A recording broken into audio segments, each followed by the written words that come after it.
Desculpa pela confusão. Eu vi a foto, eu disse, essa não sou eu, ainda bem que é isso que está seguindo, né? E eu falo, gente, eu tinha pedido para adicionar antes, só que aí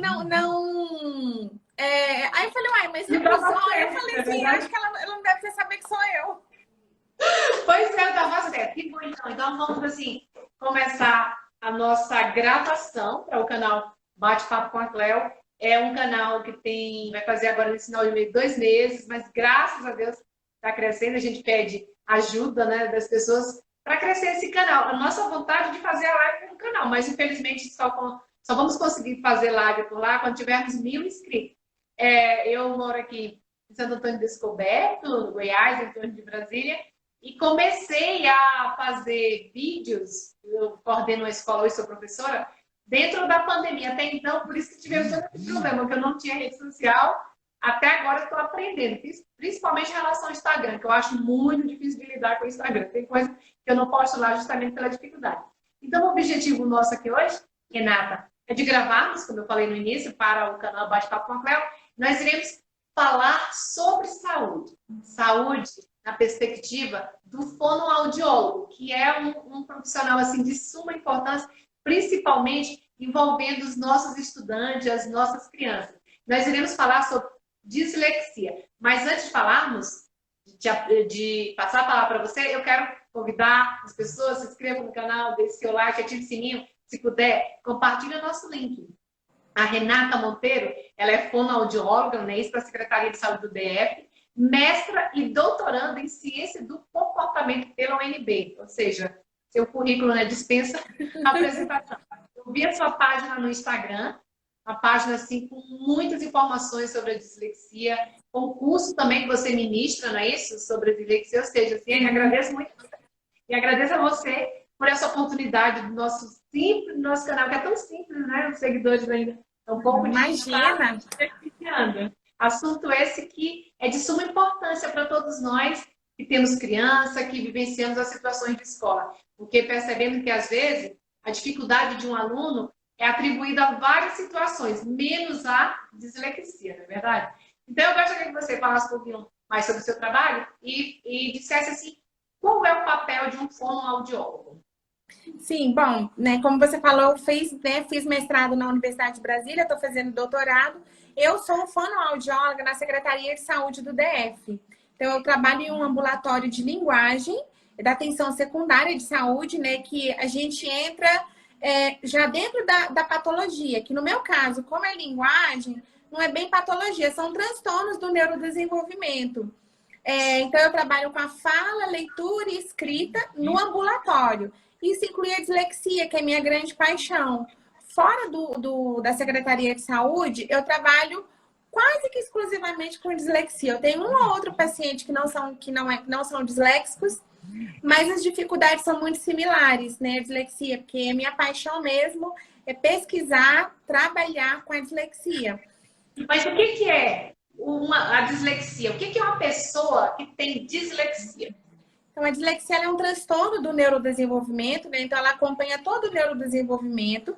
Ela é de base genética, então a gente tem alterações genéticas que podem ocorrer ainda quando o bebê está no ventre materno. E aí isso vai gerar dificuldade específica de leitura. E além das dificuldades bem específicas na leitura, que pode comprometer tanto a capacidade da pessoa conseguir ler corretamente, como a capacidade dela ler com fluência, pode acarretar um prejuízo na compreensão leitora, compreensão de texto, na ortografia, que envolve os aspectos da escrita, e alguns aspectos da matemática também. Que aí entraria na matemática a descalculia, não é verdade? A descalculia, a gente chama ela de a prima pobre da dislexia. Existe a descalculia, existe a dislexia. Que todo mundo só fala de dislexia, mas esquece a descalculia. A descalculia é uma dificuldade no senso numérico. Então, a pessoa ela tem dificuldade em compreender a magnitude do número. Que o número é maior que outro, que uma quantidade é maior que outra. Na dislexia, pode acontecer junto com a descalculia. Mas a dificuldade na matemática, na dislexia, ela ocorre assim. O disléxico tem dificuldade para memorizar a tabuada, para fazer um cálculo mental, para memorizar uma fórmula de matemática, fórmula de física, fórmula de química. E as dificuldades de leitura e de compreensão leitora impacta também na compreensão de comandos de questões da matemática, comando de problemas. Então, a dificuldade da matemática na dislexia é um pouquinho diferente da descalculia. Mas, assim, é comum, quais são os principais sintomas e qual a prevalência? E no dia a dia da escola dessa criança, é comum apresentar essas situações de dislexia? A dislexia ela não é rara, ela é comum. Ela só não é diagnosticada, infelizmente. Bom, a prevalência dela, segundo pesquisas a nível mundial, porque é difícil a gente falar em questão de país, né? Brasil, Estados Unidos, está em torno de 5%, podendo chegar até 20%. Ou seja, acho que em média, eu vi o site do Instituto ABCD, não sei se são 78 milhões, acho que é esse o número, de brasileiros são disléxicos. Só que nós estamos muito longe desse número, de a gente ter esse quantitativo diagnosticado. Então, é uma prevalência alta. A cada 5 crianças com dificuldade de aprendizagem, uma vai ser disléxica. Só que a gente não encontra essa prevalência de diagnóstico. Como a criança ela já nasce disléxica, né? Então, assim, a gente não tem lesão cerebral, porque quando há uma lesão cerebral, a gente tem uma dislexia adquirida. Então, a criança ela nasce com essas dificuldades devido às alterações genéticas que ocorrem lá no período, né, intrauterino. Já quando a criança começa a aprender a falar, ela pode vir apresentar atraso de fala, ela pode apresentar trocas na fala, ela pode apresentar algumas dificuldades psicomotoras, como, por exemplo, correr e chutar uma bola. Ela pode apresentar uma dificuldade com confusão direita e esquerda, como quando ela começa a aprender. Pode depois apresentar muita dificuldade com a alfabetização ou não. A dislexia ela tem graus, né? Então ela pode ir do leve ao severo. E a literatura já chegou a falar em mais de 17 subtipos de dislexia. Ela é muito heterogênea, por isso que ela é difícil de ser diagnosticada. Então, os sinais, eles podem aparecer desde os 3 anos de idade, mas é claro que nessa faixa etária, a gente não consegue diagnosticar a dislexia. Provavelmente, ela vai ser diagnosticada um pouco mais tarde. Nos Estados Unidos, esse diagnóstico pode vir até com 6 anos. No Brasil, é preciso que a criança passe pelo menos 2 anos de alfabetização. Isso equivale ali ao final de 7 anos, 8 anos de idade, que é quando essa criança está apta para fazer uma investigação, caso ela apresente esses sinais. Pois é, mas assim, eu percebo nas escolas, infelizmente, não temos um fonoaudiólogo, não temos pessoa treinada com esse olhar tão atencioso para essas crianças. Então, eu acredito que muitas crianças são taxadas, né, de desinteressadas, não é isso? Outros sinônimos que não vamos falar aqui. Mas qual seria esse diagnóstico? Como você falou sobre a dislexia, eu fiquei bastante interessada e preocupada ao mesmo tempo, como eu trabalho em escola, de tentar ajudar essas crianças. Qual seria o diagnóstico que nós poderíamos estar fazendo, nós em casa, enquanto pais, nós na escola, enquanto profissionais? Pois é, infelizmente, em Brasília não temos, né, nem no entorno, né, não temos fonoaudiólogo escolar, que é uma pena. A gente vai encontrar o fono escolar mais nas regiões sudeste, São Paulo, Minas, Rio Grande do Sul. Então, aqui e em algumas cidades do Nordeste também. Brasília, infelizmente, não tem, porque é muito importante o fono dentro da escola. Então, esse diagnóstico ele acaba sendo muito tardio, porque a gente tem uma alta prevalência de crianças com diagnóstico apenas de TDAH e apenas de processamento auditivo. Então, o que acontece? Os pais, eles param ali no TDAH, no processamento auditivo, e aquela criança chega até a fase da adolescência com muitos sintomas da dislexia não identificada. Então, aí quando vê que não está indo e que virou uma bola de neve, essa criança, esse adolescente está com muita dificuldade, muitos pais continuam naquela luta que é angustiante em busca do porquê que ele não tem um perfil similar ao de uma outra criança com TDAH que tem um desenvolvimento um pouco melhor ou não, depende do grau. E aquela criança com dislexia não diagnosticada, ela parece que ela trava. Então, isso dificulta bastante. Então, é comum, assim, crianças assim, que têm essas situações que não foram diagnosticadas ter, assim, defasagem escolar? Daí, quando, Sim. por exemplo, quando a criança está lá com 10 anos e ainda se encontra assim no terceiro, quarto ano, pode ser isso, não é isso? Como você falou, é a visão de um fonoaudiólogo seria assim, maravilhosa dentro do ambiente escolar. E nós sabemos que nós não temos assim todos os requisitos para diagnosticar o dislexia. Realmente, o que nós trabalhamos bastante é a criança com TDAH. Como você falou, TDAH é só uma pontinha, né, do iceberg, digamos Só uma assim, né? pontinha. Só uma pontinha. E aí, o que, que pode auxiliar na aprendizagem de um dislexo? Bom, o que pode apresentar auxiliar seria as adequações curriculares específicas para a dislexia e estratégias de ensino próprias para o disléxico. O disléxico ele é uma pessoa, é uma criança, um adolescente, um adulto extremamente inteligente. Eles são brilhantes, eles são geniais, eles pensam fora da caixa, eles são objetivos, eles têm insights incríveis. O problema é que eles têm uma forma diferente de aprender, que não é a tradicional. Só que quando entra no ensino e ninguém sabe que ele é disléxico, espera-se que ele aprenda. Se ele não aprende, a gente tem um histórico de retenções escolares e isso acaba afetando a baixa autoestima do disléxico. A maioria dos disléxicos, quando está nessa faixa que está de retenção escolar, que não consegue aprender a ler, não consegue aprender a escrever, começa a acreditar que eles são desprovidos de inteligência, quando isso não é verdade.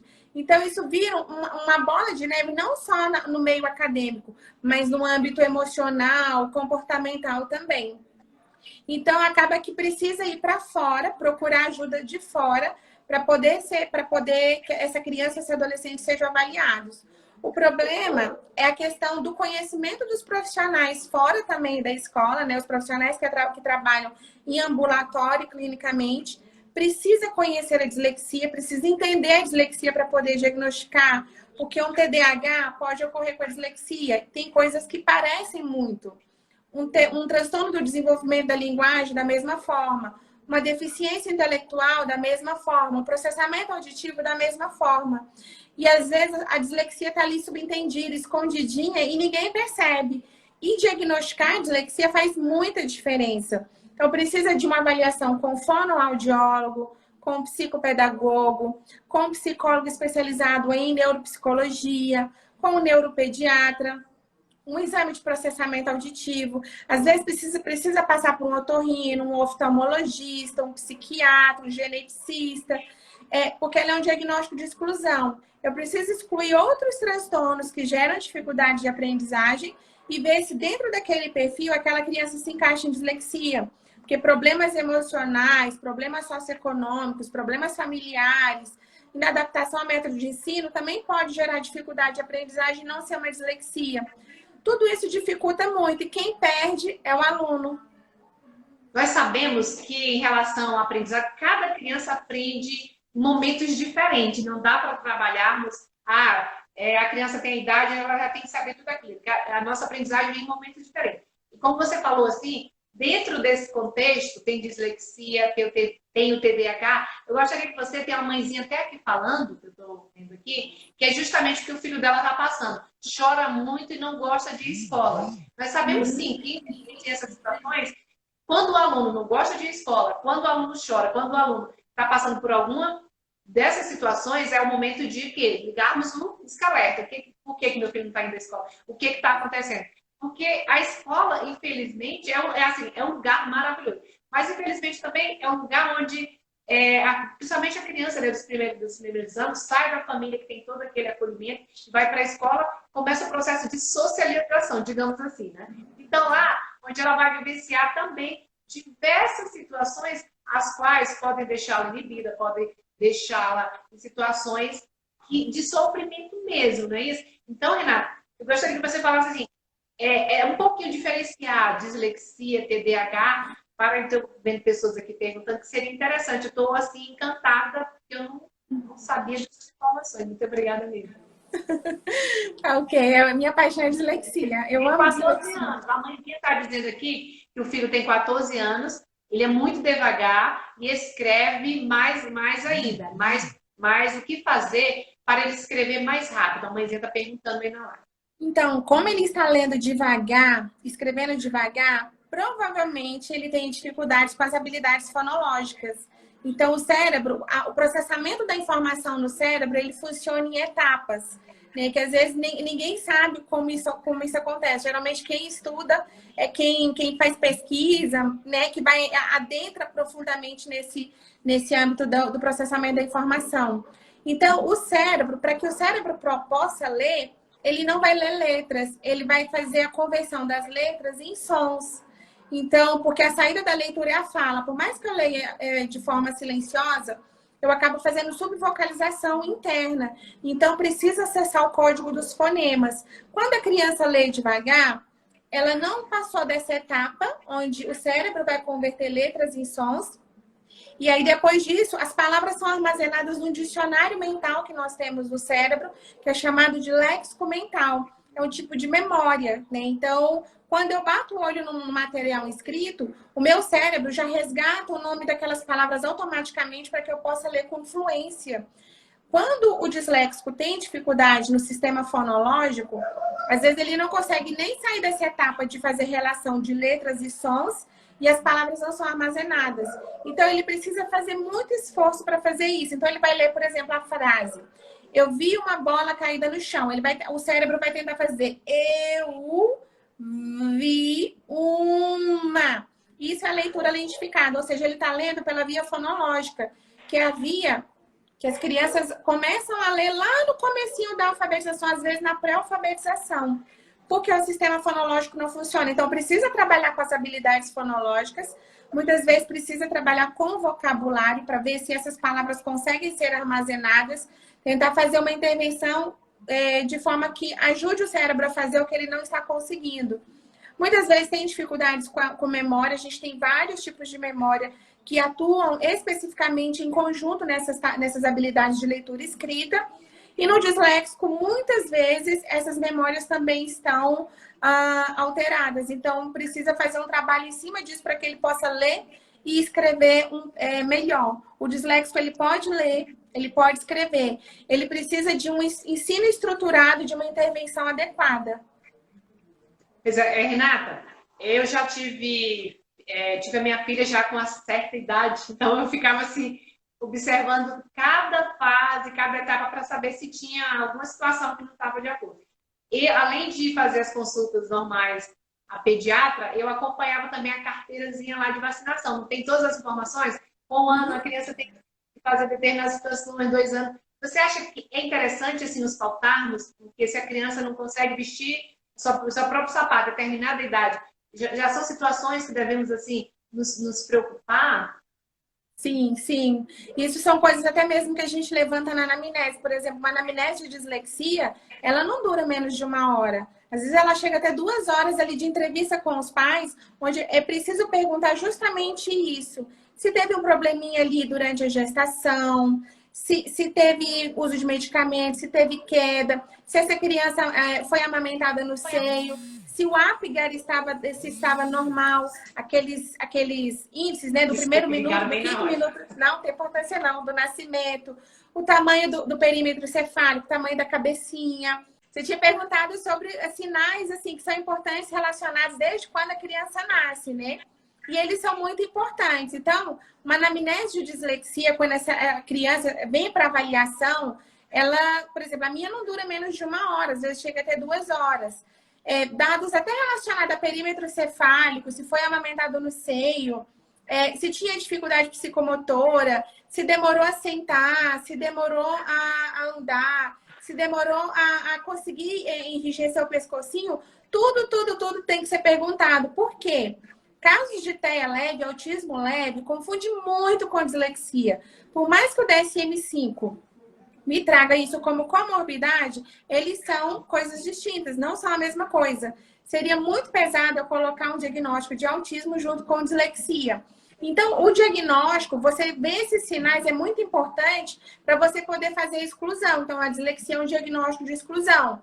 O TDAH, né, um transtorno do déficit de atenção e hiperatividade, a gente tem dificuldades relacionadas aos níveis atencional. A atenção, a gente tem atenção dividida, concentrada, seletiva.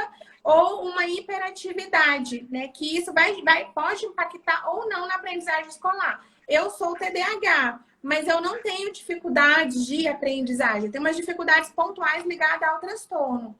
Então, é importante para você saber todos os dados, desde o nascimento da criança até aquele momento, o histórico familiar também, porque geralmente alguém na família tem a dislexia ou tem o gene da dislexia, para você chegar a ela ou descobrir algum outro transtorno. Pois é, agora, se não tiver esse atendimento, que graças a Deus você tem feito brilhante, vamos ter um adulto dislexo? Quais seriam esses sintomas, digamos assim, desse adulto? Então, geralmente começa, a criança pode ter um atraso na fala ou não, né? Ela pode evoluir depois para trocas na fala. Às vezes, aquela criança que passou muito tempo na fonoaudiologia para trabalhar trocas na fala. Algumas trocas podem ser persistentes à intervenção fonoaudiológica ou não. Isso pode acontecer na dislexia. Pode acontecer dessa criança ter tido dificuldades psicomotoras, dificuldade para amarrar o cadastro, dificuldade para correr e chutar uma bola, para fazer o uso da tesoura, dificuldade com a letra, né? Para começar a aprender a ler e escrever. Então, são sintomas que a gente vai colhendo e vai dando o desenho de uma dislexia. A alfabetização foi muito difícil, independente do método. Tem uma versão à leitura, tem uma versão à escrita, não gosta de ir para a escola. A criança acha que ela não é capaz de nada. Tem um histórico familiar, o pai, ou a mãe, ou o avô, ou o tio também tinha as mesmas dificuldades. E, por outro lado, o relato dos pais nossa, ele é tão inteligente, faz desenhos maravilhosos. Eu estava falando aqui que uma mãezinha, alguém colocou aqui que o exame translucência nucal é um exame bem interessante que se faz no primeiro trimestre da gestação e por meio dele já dá indício se realmente a gestação está tranquila. Não é isso? Sim, mas a dislexia a gente não consegue ver em exames, né? Então, assim, a gente faz essas perguntas relacionadas ao perímetro cefálico, teste de pezinho, se o teste de pezinho deu alterado, se houve sofrimento fetal, se houve anóxia, hipóxia, se precisou de UTI neonatal, porque a deficiência intelectual leve, ela confunde muito com a dislexia. Muitas síndromes genéticas são acompanhadas de uma deficiência intelectual. Então, sinais assim, a gente precisa já parar e pensar se não tem uma deficiência intelectual. Por isso que precisa da avaliação neuropsicológica, porque os testes de inteligência, né, o teste que avalia a cognição, o funcionamento intelectual. Ah, tá. Renata, então me diz uma coisa. Ano de 2020, ano de 2021, ainda estamos nesse mesmo processo. Aulas não presenciais. Crianças em casa. Paramos aí ano passado. No início da pandemia ficou todo mundo, ninguém saía, ninguém podia. Essas situações que, infelizmente, nós vivenciamos em relação à pandemia Covid-19, é tudo novo. A cada dia são descobertas novas em relação ao vírus. O que nós tínhamos aprendido do ano passado, do vírus, agora não está valendo. Lógico, a álcool, a máscara, o distanciamento, isso aí sempre. Mas outros sintomas, outros, como é que se diz, que eram vetores do vírus, já caíram um pouquinho por terra. Essa semana nós gravamos um bate-papo com a pediatra da minha filha. Eu fui fazer uma consulta com ela, então a gente aproveita. E vai fazer consulta, bate-papo com a pediatra, na verdade. E assim nós estamos, graças a Deus, conseguindo, né? É isso mesmo, Priscila. É uma estratégia mesmo de conversarmos com diversas pessoas sobre diversos assuntos. Está aguardando aí, acho que vai entrar na internet. E aí, graças a Deus, nós estamos realmente levando essa proposta. Não tem faltado convidados para o nosso bate-papo. A ideia é postar uma vez na semana e domingo a palavra de Deus. E nós estamos assim com os nossos bate-papos semanais, graças a Deus, todos gravados. Agradeço sempre a Deus.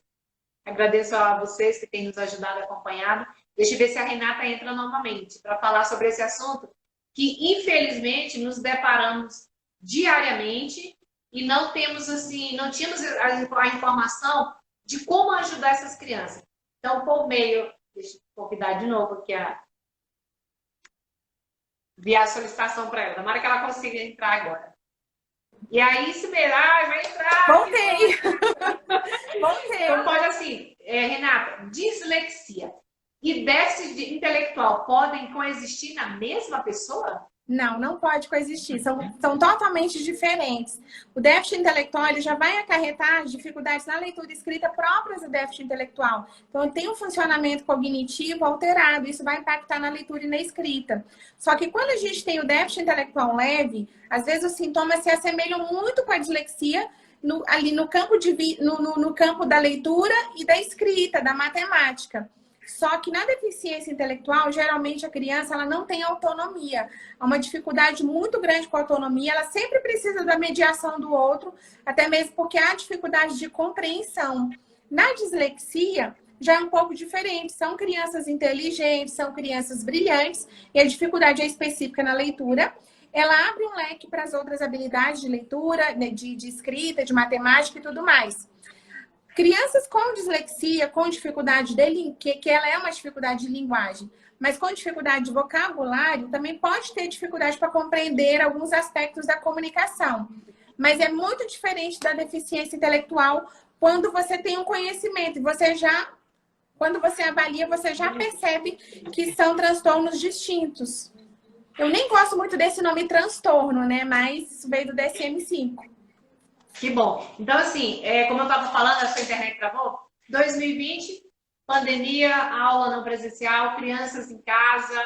E o que os pais, até mesmo nós, os profissionais da educação, poderiam estar fazendo? O que eu percebi em relação ao seu trabalho seria um atendimento, assim, personalizado, pessoal também, não é verdade? Então, nesse período, o que essas crianças vivenciaram nesse atendimento para a melhoria das mesmas e o fato delas estarem em casa não prejudicarem mais ainda essas questões? Então, muitos pais que trabalham fora sentiram um baque, né, um impacto muito grande ao se deparar com as dificuldades de seus filhos, que muitos não tinham. Eles tinham noção da dificuldade, mas eles perceberam que essa dificuldade ela é muito maior daquilo que muitos tinham conhecimento. A pandemia, eu acho que ela vai deixar impactos assim a um longo prazo, né, na vida não só do disléxico, mas de todas as crianças, infelizmente. Só que para o disléxico, eu acho que isso tem um peso maior, porque ele precisa de adequações curriculares, da mesma forma que ele precisa no ensino presencial, ele precisaria também no ensino remoto ou no ensino híbrido. E como está tudo muito novo, o que a gente vê é que nem pais, nem escola e nem as crianças ainda não se adaptaram totalmente a esse modelo de ensino. Então, já tem pesquisas que falam que, por exemplo, para um adulto ficar no ensino remoto 2 horas participando de uma aula no ensino remoto equivaleria a 20 horas de um ensino presencial. Imagina isso na cabecinha de uma criança. Então, ficar sentado, né, diante do professor. A escola tem interação, a escola promove a socialização, a escola tem o afeto, né? Então, o olhar, a voz do professor, os colegas, o intervalo, a brincadeira, o lanche, tudo isso não é um acaso, tudo isso é muito importante para o desenvolvimento da criança no meio acadêmico. No ensino remoto, ele está em casa, num contexto totalmente diferente e que vai impactar nessa aprendizagem, mais ainda, principalmente no disléxico. Então, eu vejo o ano de 2020 perdido. Tanto que para diagnóstico... aprendizagem, não é verdade? Sim, Mas tenhamos feito situações, amenizamos, né? Que realmente sim. nada foi a sala de aula com o professor, com os coleguinhas e tudo que vivenciamos no ambiente escolar que faz parte, né? Serve para que as crianças cresçam, não é isso? Na verdade? Professores foram guerreiros, né? Os pais foram guerreiros. Tanto que o curso de estratégias que eu lancei agora foi pensando nos pais, porque eles precisam estudar com os filhos. O professor de reforço precisa estudar, mas muitas vezes ele também não sabe como trabalhar com a criança. E o professor da escola também pode auxiliar. Então, eu sei que os professores foram muito guerreiros. Eu passei para avaliação online. Então, assim, no começo foi muito difícil, extremamente difícil, manter a atenção da criança para eu poder avaliar, manter a atenção da criança para eu fazer uma intervenção. Mas, assim, entre erros e acertos, a gente foi encontrando o meio termo. E eu acho que isso veio para ficar. Acho que a gente não vai perder essa questão do ensino online, do atendimento online, assim, não. Eu acredito também que a pandemia, se Deus permitir, vai passar, mas assim, esse sistema online, agora nós temos aí o sistema híbrido, não é verdade? A minha filha Sim. voltou para a escola, ela vai 2 dias na semana, e eu costumo perguntar, ela tem 7 anos e graças a Deus ela conversa bastante, não sei para quem sabe, não é verdade? Aí eu disse assim, Fátima, você gostaria de continuar no sistema não presencial ou no híbrido, indo para a escola? Eu disse assim, eu quero ir para a escola, eu quero ver os coleguinhas. Porque tem realmente situações que nós, que crianças, só vamos vivenciar na escola. Porque eu digo assim, que o conceito de estudante, ele é universal. Quando nós Sim. estamos na escola, nós assim, eu concluí, graças a Deus, essa semana, hoje eu recebi o resultado, eu concluí História pela UEG, mas Parabéns. foi assim, parte presencial, parte não presencial. E esse final do ano passado foi completamente não presencial. Eu já estava um pouco assim acostumada com as atividades da faculdade. Foram 4 anos que, graças a Deus, passaram muito rápido. O meu trabalho de conclusão de curso foi falando sobre Santo Antônio e a religiosidade. Na minha apresentação, foi sexta-feira passada, foi bem interessante.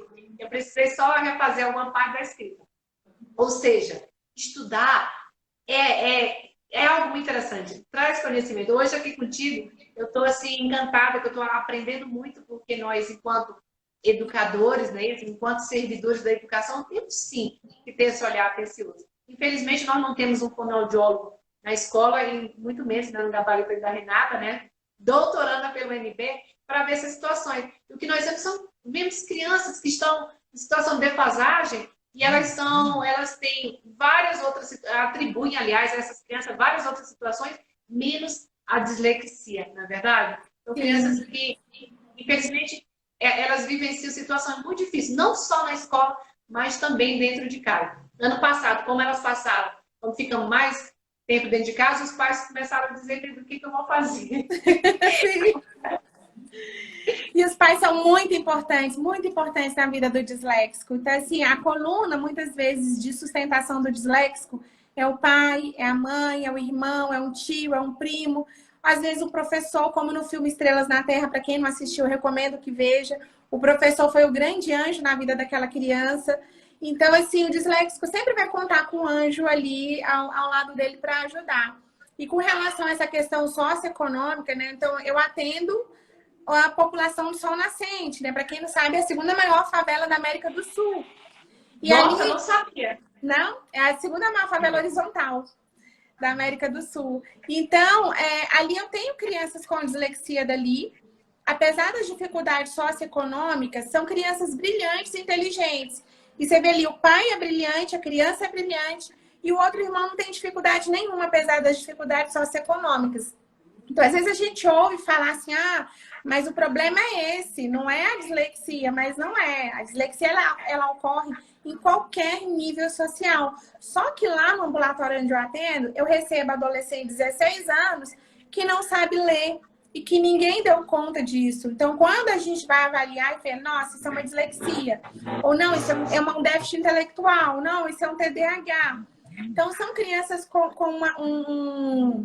uma vulnerabilidade muito grande e que se a gente deixar vai cair no crime. Então eu acho que isso não é um problema só da educação e só da saúde, acho que é um problema de todo mundo.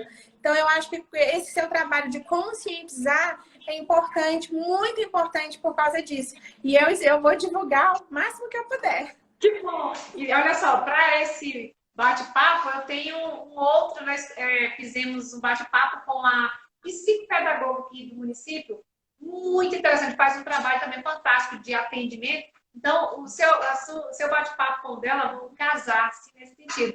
Porque realmente, como eu te falei, comecei na escola, só que eu queria falar mais, eu queria conversar sobre diversos assuntos, começa a proporcionar. Então, hoje, para mim, está sendo um dia assim, ímpar. Estamos fazendo.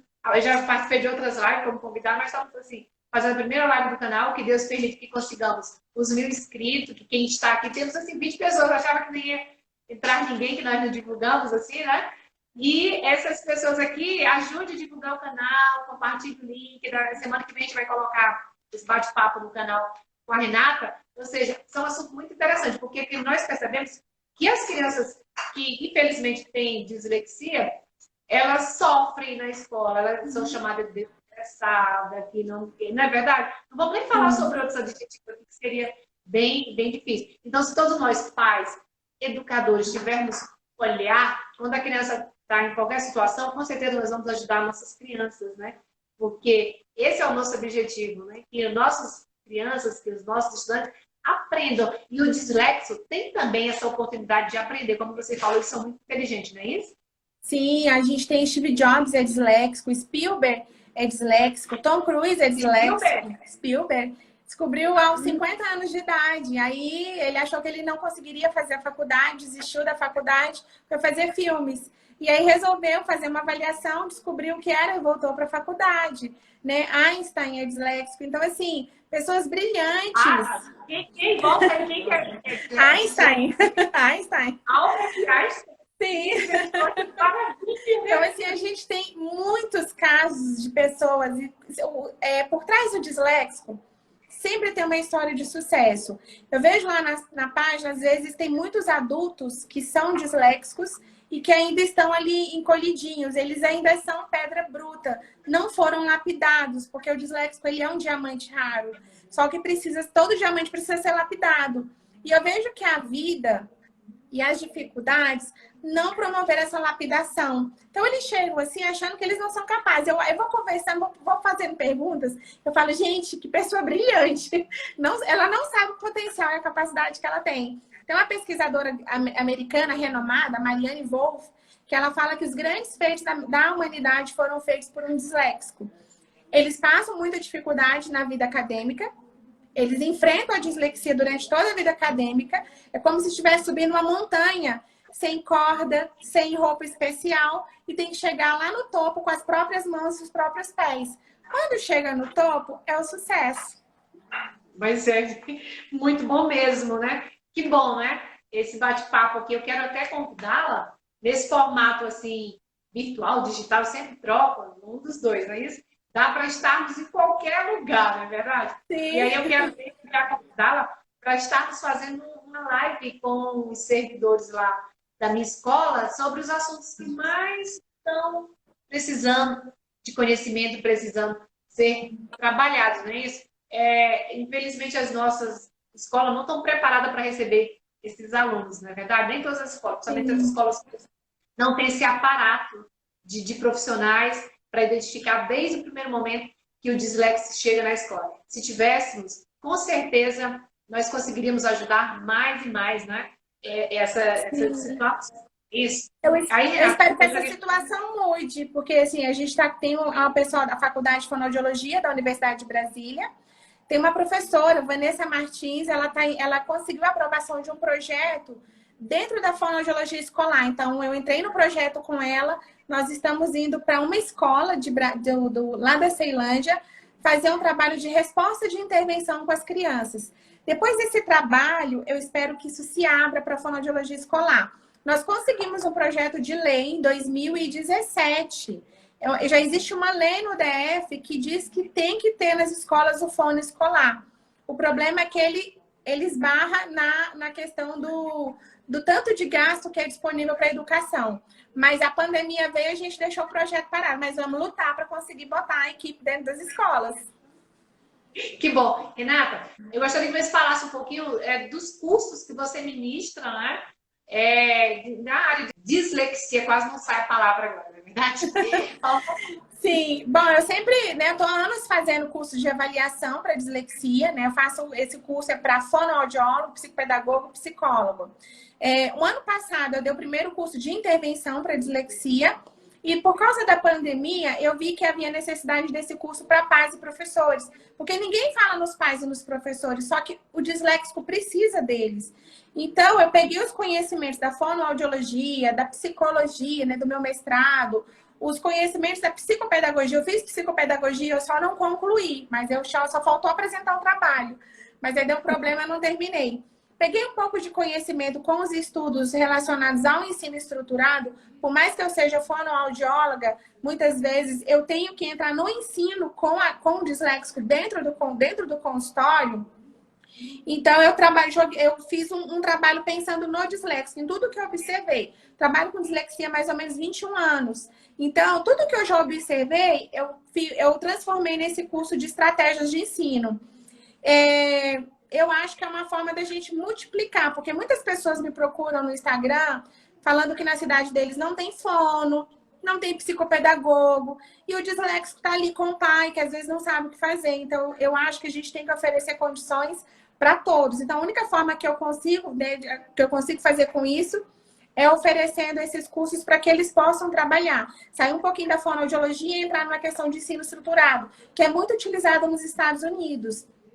Vai vir outros cursos também, vou abrir agora a mentoria, né? A mentoria para profissionais, que é uma coisa mais específica do que o curso de avaliação e intervenção, porque como a dislexia ela é muito ampla, ela é complexa, eu vejo que os meus alunos saem dos cursos e eles ainda estão inseguros para avaliar. E eu quero que o meu aluno venha fazer o curso comigo e ele avalie e ele faça a intervenção da dislexia.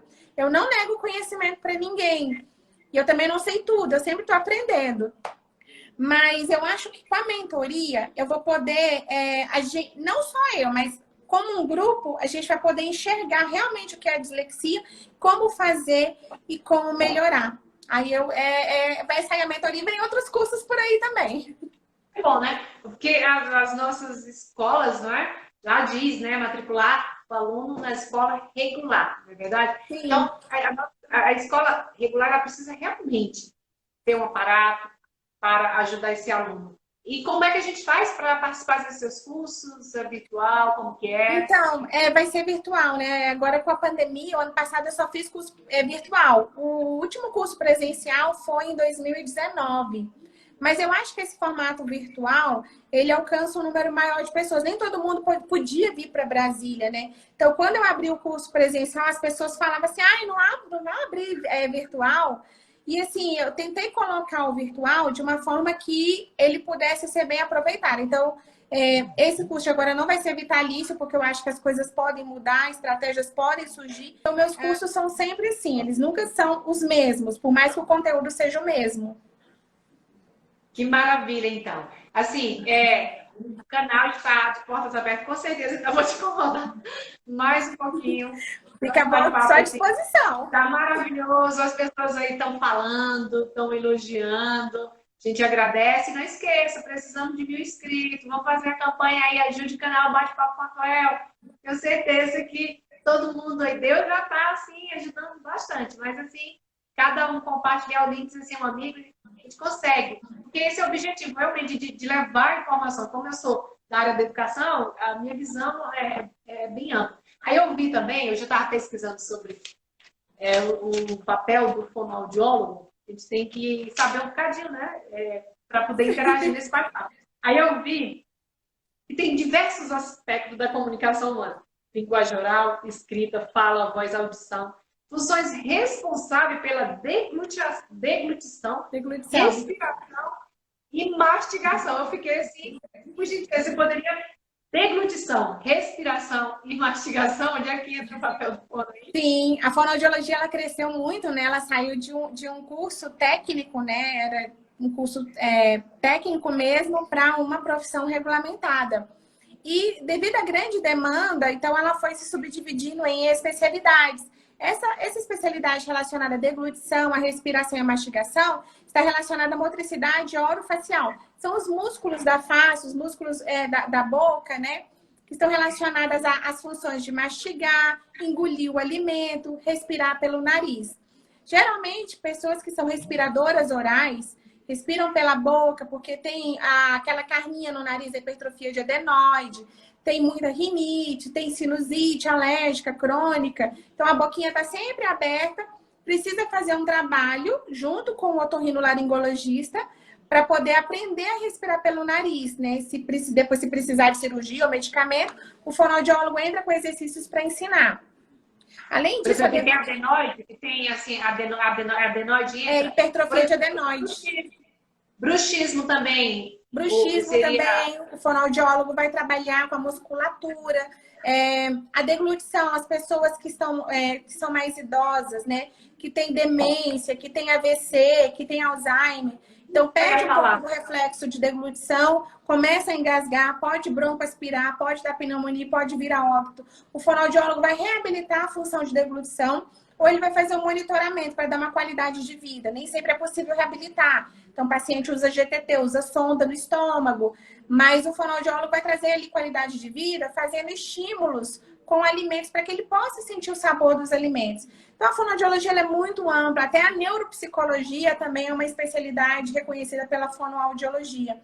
Então, a gente tem uma gama de atividades aí dentro. É uma profissão muito linda, eu sou apaixonada. É uma profissão linda, é uma profissão que está presente na saúde, na educação, na verdade, em todas as áreas. Não é isso? Eu falei de bruxismo, para quem está aí, bruxismo é quando você fica à noite rangendo os dentes. Eu tenho bruxismo, não é isso? Sim. A minha filha tem também, você passa a noite toda assim, range os dentes, né? Precisa da ajuda do ortodontista, ou tem um apertamento dentário. Aquelas pessoas que dormem à noite estão muito tensas, então apertam um dente no outro, os dentes vivem trincando, vivem no dentista porque o dente rachou, sente dor aqui, sente dor nessa articulação aqui, que a articulação temporomandibular, então para abrir a boca faz aquele estalido, tlec. Sente dor de cabeça nessa região. Então são coisas que às vezes as pessoas não sabem. E aí, quando bate no médico, o problema é esse, vai para fono, vai fazer reabilitação.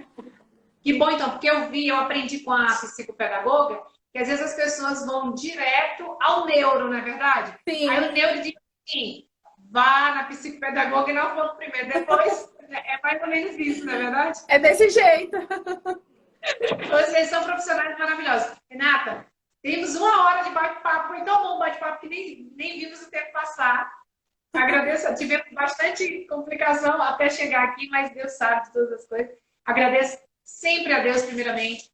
Agradeço às pessoas que estão ajudando o canal. Tem o meu irmão, que acho que tem 2 irmãos aqui. Tem a Arli, lá do Piauí, que tem dado ajuda bastante no canal. Tem minha irmã Helenice também, que ela é da área da educação, ela é diretora. E tem outras pessoas aqui que eu não conheço. Que bom, né? Eu quero, assim, que a live tenha pessoas que eu não conheço, ou seja, quanto mais pessoas que não conhecem, é porque vai estar crescendo, não é verdade?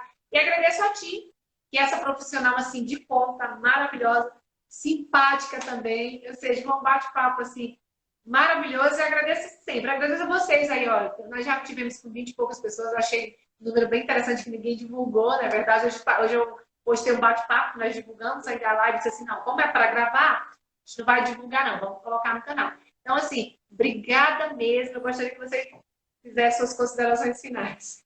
Bom, eu só tenho que agradecer, falar sobre dislexia é um prazer, né? Eu acho assim que quanto mais eu puder falar, quanto mais a gente puder discutir sobre esse tema, vai ser importante para o disléxico e eu acho que para a educação, para a saúde também. Agradeço a presença de todo mundo, espero que as pessoas possam ir o seu canal curtir. Você faz um trabalho maravilhoso, eu vi os vídeos lá do canal. E eu desejo muito sucesso, que Deus abençoe cada vez mais o seu projeto. Porque a internet ela veio para ficar. E ela é importante. A gente vê muita coisa ruim na internet, mas vê coisas boas como essa, assim, que ajudam outras pessoas a pensar nos seus problemas e encontrar uma solução. Pois é, deixa eu te confessar. Não, falando assim, deixa eu te confessar algo. Eu até então, assim, quando comecei a usar, eu tinha... Aí a pandemia não tinha nada. Para falar a verdade, eu acho fantástico. Live, fazer vídeo. Assim, eu estou assim,